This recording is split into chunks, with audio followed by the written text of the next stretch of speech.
스마트 소설 여명미 아들의 축하. 장로 장립을 마친 부부가 밤늦게 집에 돌아왔다.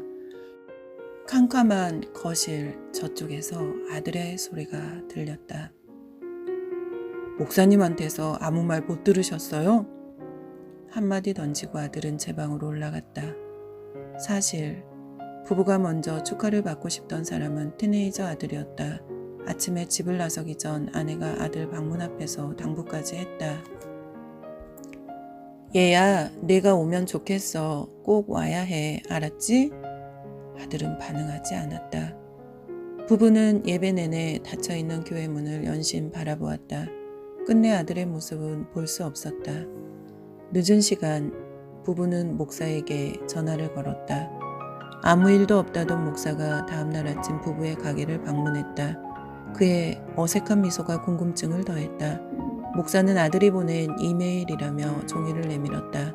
장로가 뺐다시피 받은 것은 2장의 메시지였다. 종이를 든 장로의 손이 떨고 있는 것을 본 아내는 대신 읽기 시작했다. 장로는 눈을 부라리며 아내에게 소리쳤다. 어떻게 애를 교육시켰으면 아이가 이 모양이야? 내가 하자는 대로만 했으면 이 지경까지 오지 않았을 거예요. 목사가 옆에 있다는 것도 잊은 듯 둘은 말다툼을 하기 시작했다. 아내도 지지 않았다. 5살 배기 아들을 데리고 미국 캘리포니아에 첫 발을 디딘 부부는 고급 동네의 작은 세탁소를 인수했다. 처음 하는 일이라 크고 작은 실수를 거듭했다. 매사에 꼿꼿하고 강직한 장로는 일에 매달려 자정이 돼서야 귀가하는 날이 많았다. 장로에게 일 중독이란 별명이 붙었다. 일한 만큼 넉넉해지는 주머니가 뿌듯했다. 쑥쑥 자라는 아들의 앞날을 상상하는 것이야말로 기쁨이고 피로회복제였다. 이제 아들은 의젓한 틴에이저로 성장했다. 아메리칸 드림이 이런 것이구나 하고 우습겠다. 그런 아들이 집에 장로보다 늦게 들어오는 날이 늘었다. 양쪽 귀에 기마개를 끼고 아무 데서나 몸을 흔들어댔다. 침대에 벌렁 누워 전화기를 들여다보고 낄낄거리기도 했다. 공부는 관심밖이었다. 여러 번 타일러 쓴 아들의 태도는 고쳐지지 않았다. 보다 못한 장로가 심하게 나무랐고 아내는 힘을 다해 아들의 편을 들었다. 얘기 좀 하자. 주머니에 구겨 넣었던 이메일을 꺼내 아들 앞에 놓았다. 위선자. 교회와 홈레스 사역지에서는 좋은 크리스천, 집에서는 독재자라는 단어가 눈에 들어왔다. 목사에게 장로의 자격에 대해 묻고 싶다는 내용이 말미에 써 있었다. 아들아, 설명 좀 해주면 좋겠어. 아내가 눈치를 보며 거들었다. 이 메일은 목사님에게 아빠의 진짜 모습을 알려준 것뿐이에요. 뭐? 지금까지 고생해서 키워줬더니 목사에게 이따위 메일이나 해서 부모 망신을 시켜?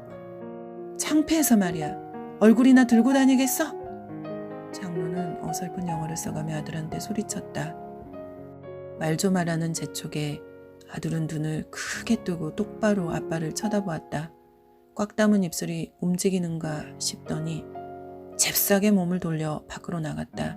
곧이어 자동차 엔진에 발동 거는 소리가 들렸다. 장로는 아내를 붙잡고 말을 걸었다. 아내는 한치의 양보도 없이 말대꾸를 했다. 일원으로 아내와 아들은 눈길조차 주지 않았다. 눈인사를 하려 몇 번이나 시도했으나 실패했다. 마치 식구들 사이에 높은 장벽이 놓여있는 것 같았다. 아들이 연락도 없이 새벽에 들어오던 주일날 오후까지 일어나지 않던 아들이 저녁상 앞에 앉았다. 아들이 입고 있는 헐렁한 진 바지 무릎에 커다란 구멍을 본 장로는 인상을 찡그렸다. 아들은 천천히 오른손으로 붉고 푸른 긴 앞머리를 치켜 올렸다. 아들은 오만상을 다 찡그리고 제발 나를 가만히 놔두라고요 하고 투덜거렸다. 자제하려고 안간힘을 다했던 장로는 폭발하고 말았다. 너 이놈의 자식 인간들에게 글렀어. 제대로 하는 것이 뭐야? 또 얼굴을 붉혔다. 아들이 거세게 대들었다. 장로는 의자를 찼다. 의자는 내둥그러졌다. 아들에게 접근하려는 장로와 아들 사이를 막고 서 있던 아내의 정강이에서 피가 흘렀다. 그녀의 눈에서 불이 붙은 눈물이 뺨을 덮고 있었다. 아내는 있는 힘을 다해 적군과 싸울 기세로 장로를 몰아붙였다. 이런 아내를 본 적이 없었다. 장로는 자기를 향해 쏘아보는 아내의 눈짓을 피하려 몸을 돌렸다. 그는 한마디도 말도 제대로 못하고 밖으로 나오고 말았다. 장로는 가게 쪽으로 차를 돌렸다. 편의점에 들렸다. 이름도 모르는 술을 샀다. 술병을 가게 카운터 위에 올려놓고 창문을 열었다. 둥근 달이 주위를 밝게 비쳤다.